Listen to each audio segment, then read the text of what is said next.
قال تعالى في القرآن المجيد: أعوذ بالله من الشيطان الرجيم. بفضل بسم الله الرحمن الرحيم.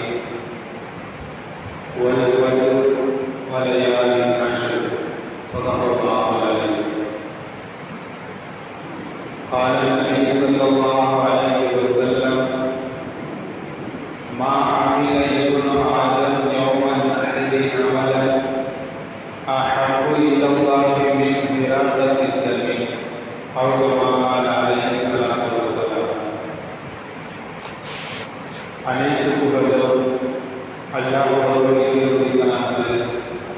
அவனுடைய சலாத்தும் சலாமும் ஈருலக தலைவர் தூதர் கண்மணி நாயகம் ஸல்லல்லாஹு அலைஹி வஸல்லம் அவர்களின் மீதும் அவர்களின் வழியை பின்பற்றிய சத்திய சஹாபாக்கள், தாபிஈன்கள், தபவு தாபிஈன்கள், அவுலியாக்கள், நாதாக்கள், ஷுஹதாக்கள், நல்லடியார்கள், குறிப்பாக இங்கிருக்கும் நம்மின் மீதும் என்றென்றும் நின்றவர்களுமாக ஆமீன்.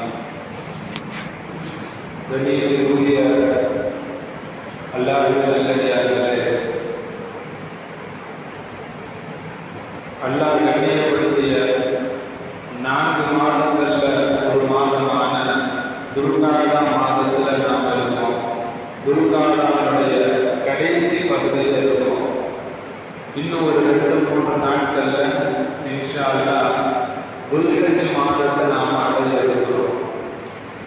இந்த துல்ஹஜ் மாதம் இருக்குது மிகவும் சிறப்புக்குரிய மாதமாக இருக்குது. அதிலும் குறிப்பாக துல்ஹஜ் மாதத்தினுடைய முதல் 10 நாட்கள் இருக்குது. இது அல்லாஹ்விடத்துல மிகவும் சிறப்புக்குரிய நாள். அதுல செய்யக்கூடிய அமல்கள் இருக்குது. அதிகம் அல்லாஹ்விடத்துல நன்மைகளை பெற்று தரக்கூடிய நாட்களாக அந்த நாட்கள் இருக்குது. அல்லாஹ் தஆலா ஒரு வருடத்துல 10 நாட்களை அல்லாஹ் தஆலா சிறப்பாக ஆக்கியிருக்கிறார். முதலாவதாக ரமலானுடைய கடைசி 10 நாட்களை அல்லாஹ் தஆலா மிகவும் சிறப்பான நாட்களாக ஆக்கியிருக்கிறார். காரணம் என்னன்னு சொன்னா, அதுல லைலத்துல் கத்ர் இரவு அல்லாஹ் தஆலா வச்சிருக்கிறார். அதனால ரமலானுடைய கடைசி 10 மிகவும் சிறப்பிற்குரிய 10 நாட்கள். இரண்டாவதாக முஹர்ரம் மாதத்தினுடைய முதல் 10 நாட்கள் இருக்குது. இதுவும் மிகவும் அல்லாஹ்விடத்தில் சிறப்பிற்குரிய நாளாக இருக்குது. இந்த முஹர்ரம் மாதத்தினுடைய 10 நாட்களில் கடைசி நாளான 10வது நாள்ல அல்லாஹ் தஆலா ஆஷுரா என்பதாக ஒரு தினத்தை வச்சிருக்கான். மூன்றாவதாக துல்ஹஜ் மாதத்தினுடைய நாம் அடுத்த மாதம் அடைய இருக்கிறோங்க.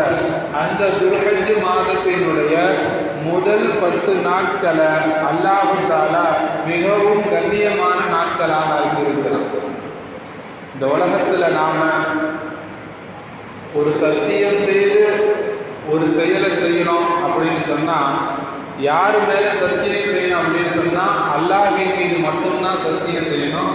வேற யாரு மேலே நாம் சத்தியம் செய்யக்கூடாது. ஆனா அல்லாஹ்வை பொறுத்தவரையும் அவன் படைத்த எந்த படைப்புல வேணாம் அல்லாஹ் தஆலா சத்தியம் செய்வான்.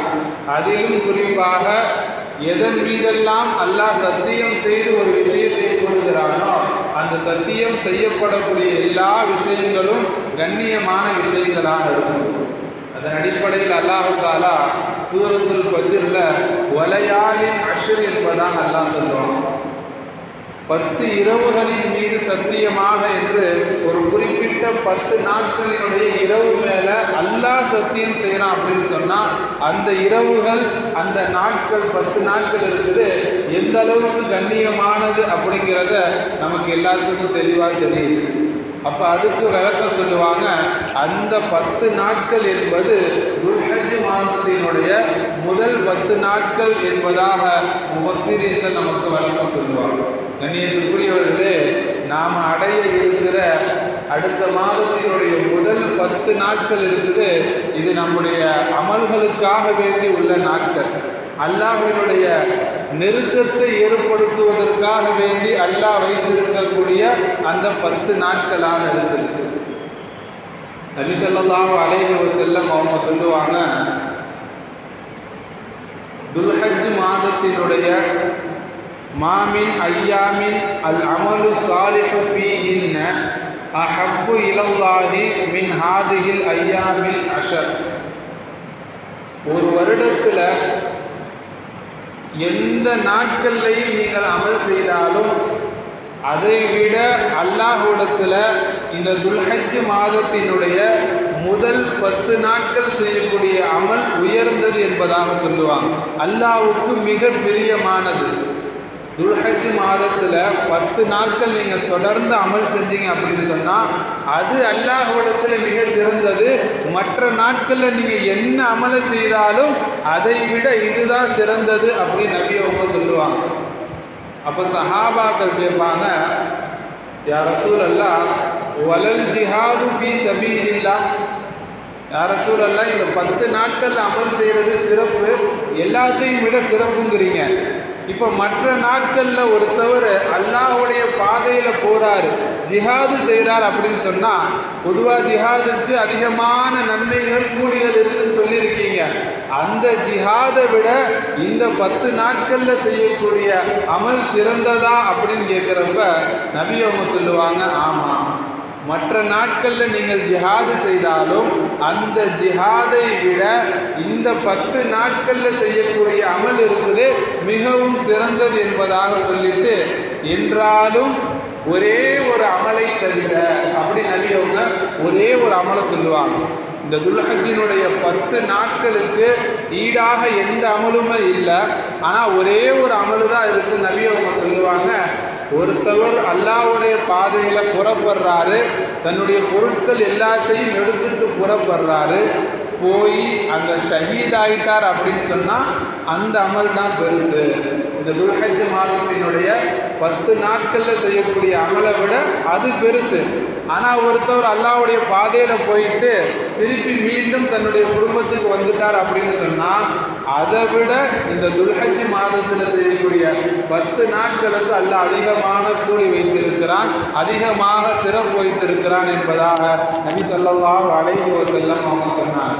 கண்ணியத்திற்குரிய அல்லாஹ்வின் நல்லடியார்களே, துல்ஹஜ்ஜினுடைய முதல் 10 இன்னும் 3 நாட்களில் நாம் அடைய இருக்கிறோம்.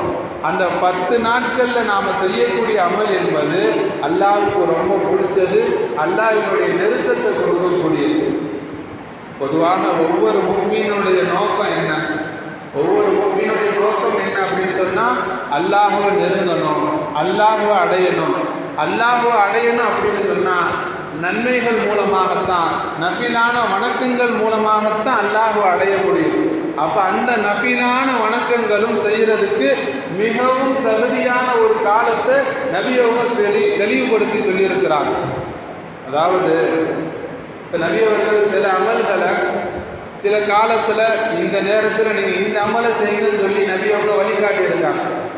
ஜும்மாவுடைய நாளில் நபி அவங்க சொல்லியிருக்கிறாங்க, செலவாத் அதிகமாக ஓடுங்க. அதே மாதிரி சில நேரங்களில் நபி அவங்க சொல்லுவாங்க, இந்த நேரத்தில் நீங்கள் துவா செய்யுங்க. அதே மாதிரி நபி அவங்க சொல்லுவாங்க, இந்த நேரத்தில் நீங்கள் எந்திரிச்சு தொழுகிறது ரொம்ப சிறந்தது. அப்படி நபி அவர்கள் சில நேரங்களை குறிப்பிட்டு இதில் இந்த அமல்களை செய்யுங்கன்னு சொல்லி நபி அவங்க வழிகாட்டினாங்க. அதன் அடிப்படையில் இந்த துல்ஹஜ் 10 நாட்களை நபி அவங்க சொல்லி இதில் அதிகமாக நீங்கள் அமல் செய்யுங்க, அமல்களுக்குரிய காலம், எனவே இதை வீணடிச்சிடாதீங்க நபி அவங்க ஒரு அழகான வழிகாட்டுதலை கொடுத்துருக்காங்க. எனவே இந்த 10 நாட்களில் நாம் அதிகமாக அமல் செய்தோம் அப்படின்னு சொன்னால் மற்ற நாட்களில் செய்தால் எந்த நன்மைகள் கிடைக்குமோ அதை விட பல மடங்கு நன்மைகளை இந்த 10 நாட்களில் நம்மளால் பெற்றுக்கொள்ள முடியும். கண்ணியத்திற்குரிய அல்லாஹ்வின் நல்லடியார்களே, என்னென்ன அமல்கள் செய்யணும் அப்படின்னு சொன்னால் 2 விதமான அமல்கள் இருக்குது. ஒன்று நஃபிலான வணக்கங்கள் இந்த 10 நாளில் இருக்குது. 2வது வாஜிபான ஒரு வணக்கம் இருக்குது. அது என்ன நஃபிலான வணக்கங்கள் அப்படின்னு சொன்னால் இந்த 10 நாட்கள்லையுமே துல்ஹஜ்ஜினுடைய 10 நாட்கள்லையுமே அதிகமாக தொழுகிறது, அதிகமாக குர்ஆன் ஓதுறது, அதிகமாக திக்ர் செய்கிறது, முதல் 9 நாட்கள் தொடர்ந்து நோன்பு வைக்கிறது. இதுவும் இந்த நாட்களில் செய்யக்கூடிய அமல்களில் ஒன்று. ஏன்னா 10வது நாள் துல்ஹஜ்ஜி பிறை 10ங்கிறது பெருநாளாக இருக்குது, உல்ஹியாவுடைய நாளில் இருக்குது. அந்த நாளில் நோன்பு வைக்கக்கூடாது. எனவே முதல் 9 நாட்களில் நோன்பு வைக்கிறது. அதிலும் குறிப்பாக 9வது நாள் அரஃபாவுடைய தினம் இருக்கு. அந்த தினத்தில் நோன்பு வைக்கிறது. நபி அவங்க அதிகமான சிறப்புகளை சொன்னாங்க.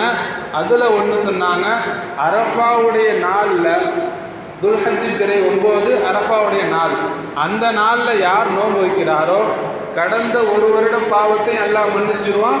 எதிர் வரக்கூடிய ஒரு வருடத்தினுடைய பாவத்தை, ஆக மொத்தம் 2 வருடத்தினுடைய பாவங்கள் அல்லாஹ் மன்னிப்பான் ஒரே ஒரு நோன்பு நாள் என்பதாக நபி ஸல்லல்லாஹு அலைஹி வஸல்லம் அவங்க சொன்னாங்க. ஆக கண்ணியத்திற்குரியவர்களே, இந்த 10 நாட்கள்லையும் நஃபிலான வணக்கங்களை நாம் அதிகப்படுத்தணும். சில அமல்களை நபி அவங்க சொல்லி காட்டினாங்க. அதில் குறிப்பாக நபி அவங்க சொன்னாங்க, ஃபக்ஸிரு ஃபீஹின்ன மினத் தஹ்லீலி வத் தக்பீரி வத் தஹ்மீதி. இந்த 9 நாட்கள்லையும் அதிகமாக செய்ய வேண்டிய விஷயங்கள் சொல்லி நபி அவங்க சொன்னாங்க. மினத் தஹ்லீல், தஹ்லீல் அதிகமாக சொல்லுங்க. தஹ்லீல்னா என்ன அப்படின்னு சொன்னால், லா இலாஹ இல்லல்லா அப்படிங்கிற வார்த்தைக்கு அரபியில் தஹ்லீல் என்பதாக சொல்லுவாங்க. எனவே லா இலாஹ இல்லல்லா அப்படிங்கிற கலிமாவை அதிகமாக இந்த 10 நாட்களில் சொல்லுங்க. அடுத்து சொன்னாங்க ஒத் தக்பீரி, தக்பீர் அதிகமாக சொல்லுங்க. தக்பீர்னா என்னன்னா அல்லாஹு அக்பர் அப்படிங்கிற அந்த வார்த்தையை அதிகமாக நீங்கள் இந்த 9 நாட்கள் 10 நாட்களில் நீங்கள் சொல்லுங்க.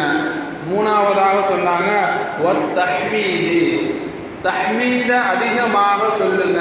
தஹ்மீதுனா அல்ஹம்துலில்லாஹ். ஆக 3 தஸ்பீஹ நபி சொல்லி கொடுத்துருக்காங்க. லா இலாஹ இல்லல்லாஹ்ங்கிறத இந்த 10 நாட்கள்லையும் அதிகமாக ஓதுங்க.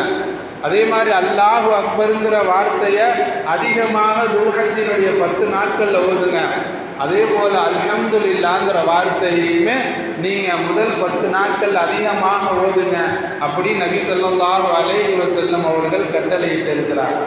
இந்த 3ஐயுமே சேர்த்த ஒரு தக்பீர் தான் நாம் பெருநாட்களில் ஓதுறோம்ல, அல்லாஹு அக்பர் அல்லாஹு அக்பர், லா இலாஹ இல்லல்லாஹு அல்லாஹு அக்பர், அல்லாஹு அக்பர் வலில்லாஹில் ஹம்து. இதில் இந்த 3 தஸ்பீஹ் வந்துடும். அல்லாஹு அக்பருங்கிற வார்த்தை இதில் வந்துடுது, லா இலாஹ இல்லல்லாஹ்ங்கிற வார்த்தை வந்துடுது, வலில்லாஹில் ஹம்து அப்படின்னு சொல்கிறோம்ல, அதன் மூலமாக அல்ஹம்துலில்லாஹ்ங்கிற வார்த்தை வந்துடுது. எனவே இந்த 10 நாட்கள்லையுமே அதிகமாக நாம் தக்பீர் ஓதணும். சஹாபாக்களை பற்றி வருது, இப்னு உமர் ரலியல்லாஹு அன்ஹு அவங்களும் அபூ ஹுரைரா ரலியல்லாஹு அன்ஹு அவங்களும் இந்த 10 நாள் வந்தோன்னே, துல்ஹஜ்ஜினுடைய முதல் 10 நாள் வந்தோன்னே இதுக்குன்னே அவங்க சந்தைகளுக்கு போவாங்க.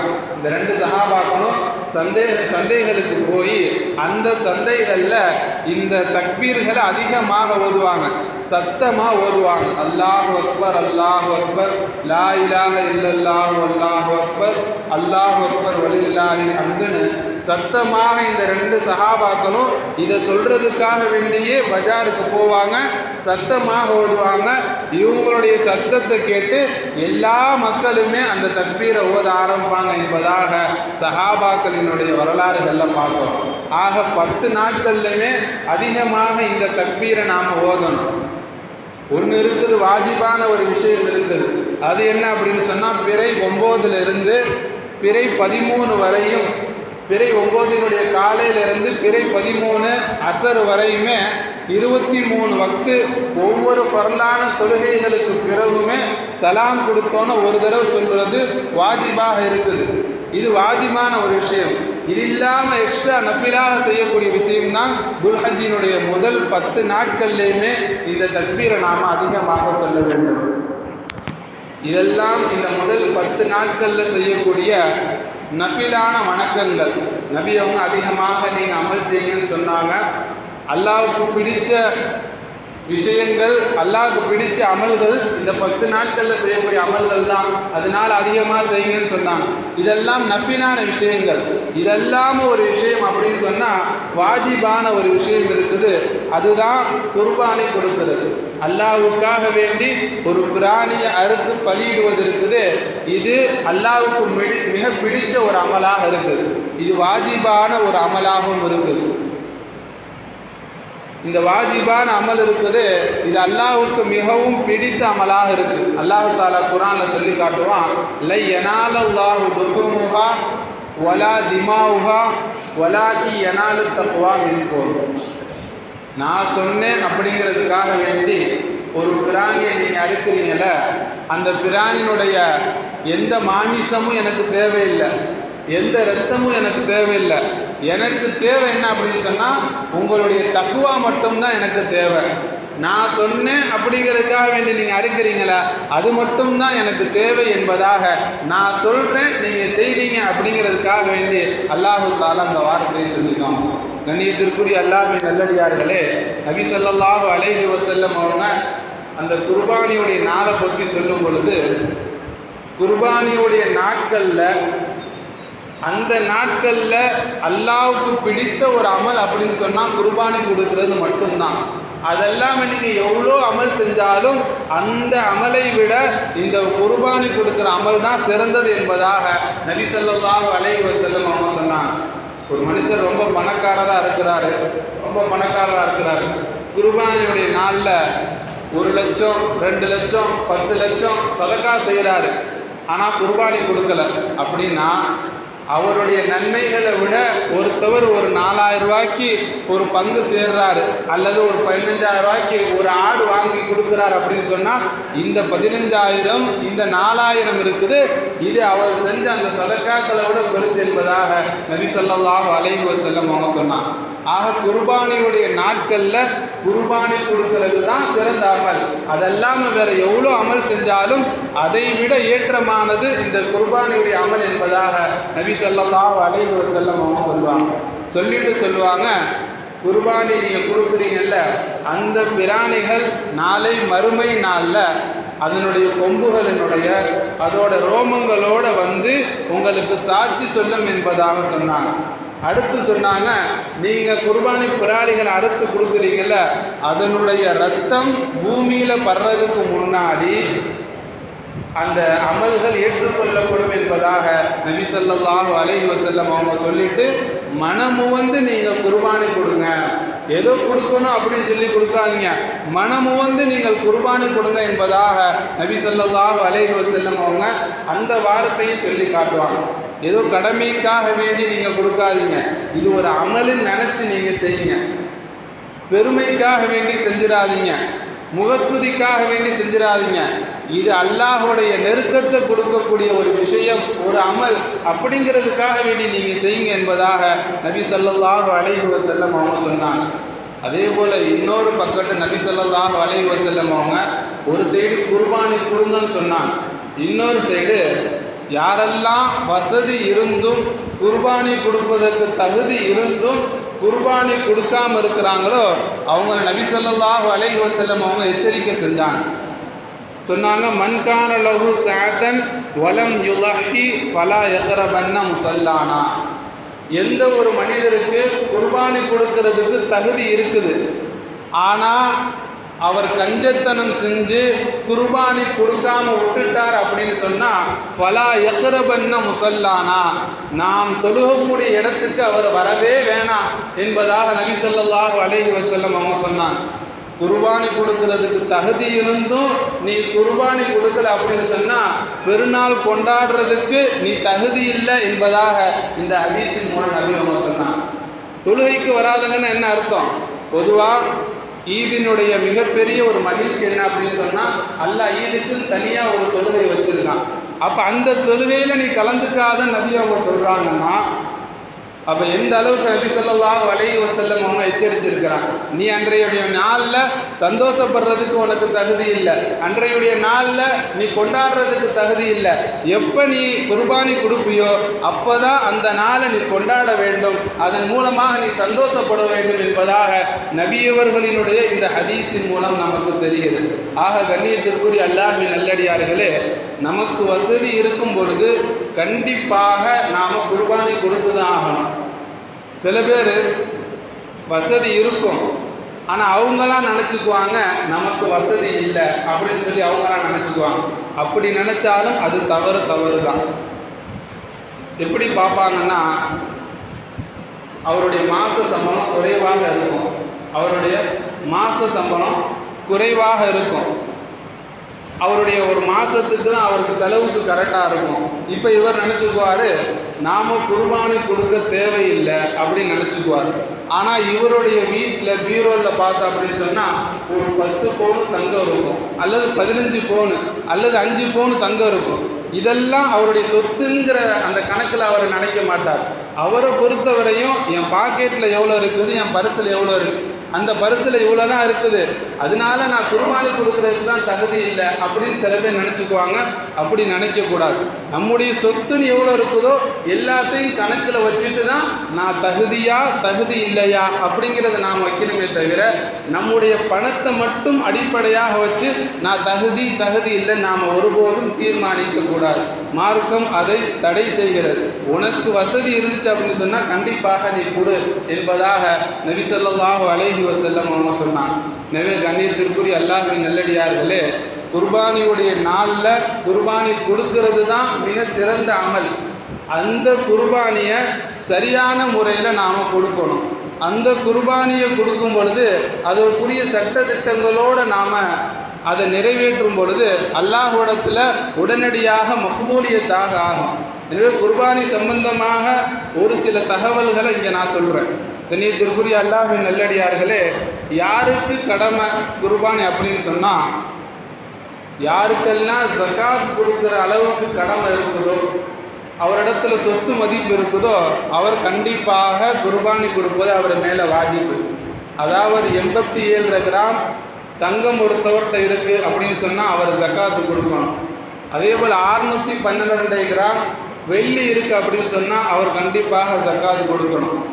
அதே போல் 612 கிராம் அளவுக்கு அவர்கிட்ட பணம் இருக்குது, அல்லது அவருடைய வீடு போக வேற ஒரு வீடு வச்சிருக்கிறார், இது ஜக்காத்தில் கணக்கிடப்படாது. ஆனால் குர்பானியின் போது கணக்கிடணும். அவருக்குன்னு ஒரு வீடு இருக்குது, இப்போ இதில் அவர் தங்கியிருக்கிறாரு, இது இல்லாமல் ஒரு வீடு வச்சிருக்கிறாரு, அதை வாடகைக்கு விடுறாரு அப்படின்னு சொன்னால் அந்த சொத்து மதிப்பையும் இந்த குர்பானி டைமில் பார்க்கணும். ஜக்காத்தின் போது அது பார்க்க தேவையில்லை. அதே போல் ஒரு நிலம் வச்சிருக்கிறார் அப்படின்னு சொன்னால் அதையும் பார்க்கணும். அதே போல் அவருடைய சொந்த தேவைகளுக்கு உண்டான சாதனங்களை தவிர எக்ஸ்ட்ரா வச்சிருக்கிறார். உதாரணத்துக்கு ஒரு ஃபோன் அவருக்கு தேவை அப்படின்னு சொன்னால் 3 ஃபோன் வச்சிருக்கிறார், அல்லது ஒரு வண்டி அவருக்கு தேவை 3 வண்டி 2 வண்டி வச்சிருக்காரா அப்படின்னு சொன்னால், அல்லது எக்ஸ்ட்ரா என்னென்ன பொருட்கள் எல்லாம் ஆடம்பரத்துக்காக வேண்டி வீட்டில் வாங்கி வச்சுக்கிறாரோ அதனுடைய மதிப்பையும் இவருடைய சொத்தில் சேர்த்து அப்போ ஜக்காத்துடைய அளவு வந்துருச்சு அப்படின்னு சொன்னால் இப்போ இவர் கண்டிப்பாக குர்பானியை நிறைவேற்ற வேண்டும். அதே போல் வியாபார பொருட்களையும் கணக்கில் எடுக்கணும். வியாபாரத்துக்குன்னு வாங்கினாலும் சரி, வியாபாரத்துக்கு இல்லாமல், உதாரணத்துக்கு சில பேர் சில வண்டிகள் வச்சுருப்பாங்க, அதை அவருடைய தொழிலுக்காக வேண்டி பயன்படுத்துவாங்க, அதையும் இவருடைய சொத்துடைய கணக்கில் குர்பானியின் போது நாம் கணக்கிட வேண்டும்.